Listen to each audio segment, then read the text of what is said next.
Nah, no way, not a chance. I won't be doing that. Have you ever been invited to an event that you really wanted to skip but didn't know how to say no politely in English? Or what you did say just felt wrong, like borderline offensive? If you have, you're not alone.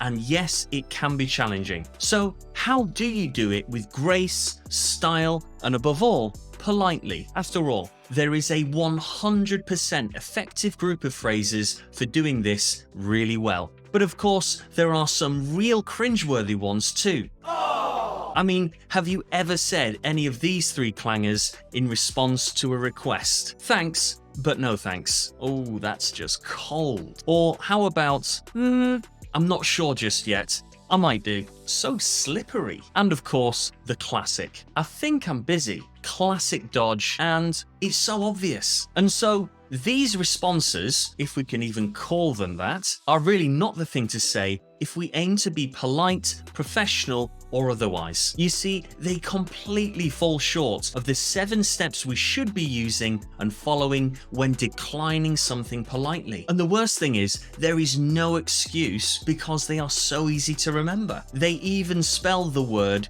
decline. Now, obviously, before I provide an exemplary example of just how to do this in action, let's actually get into what these 7 steps are. Now, as I have said already, the acronym spells decline. So, D is for diplomacy, of course. Be diplomatic. Use gentle language. Acknowledge the invitation positively before declining. E is for excuse. Provide a simple, honest reason for your inability to attend. Avoid over-explaining. That can cause an unnecessarily awkward situation. Keep it short and sweet. C is for clarity. Be clear. Ensure your message is understood as a refusal, but do so kindly. Leave open. Leave it open-ended. If you are interested in future invitations, indicate your willingness to participate in other events. This really helps keep the positivity and good energy in the conversation. I is for immediate response. Respond promptly. This is so important. Delaying your response can seem rude or inconsiderate. If you are declining the invitation, it is best to do it as soon as you know to avoid dragging out the situation. N is for no misleading. Avoid misleading. Don't make false promises or imply that you might attend when you know you won't. It gives false hope and can really undermine your reputation. And E is for express gratitude. Thankfulness. The importance of this cannot be understated. Always thank the person for the invitation, showing appreciation for their gesture. So, once again, the acronym is nice and easy. It spells decline.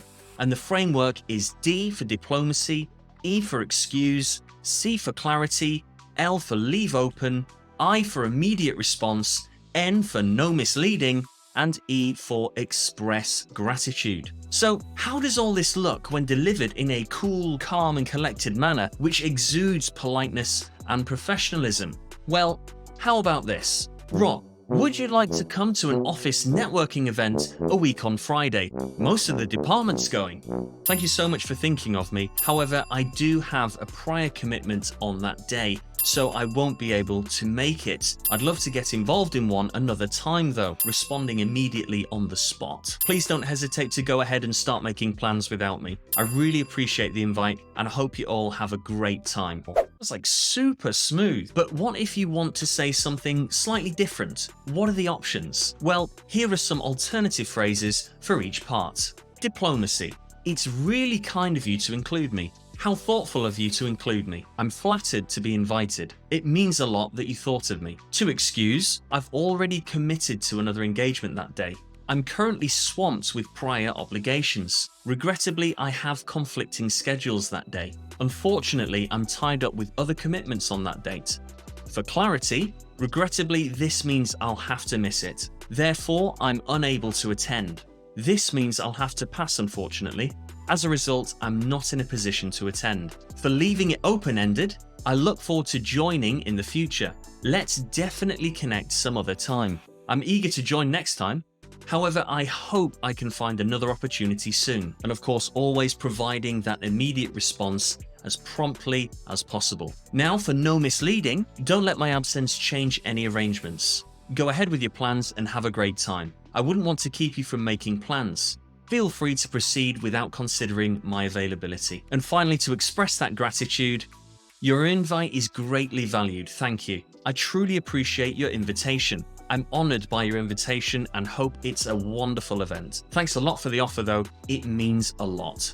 Okay, and another very vital question here is, can I use this style to decline an invitation in both verbal and written form? And the answer is yes, of course. The framework is hyper effective in all scenarios, but you must remember to adjust your phrases according to the formality. Now, if you need more help on the 3 key levels of formality, you can check out the video right here.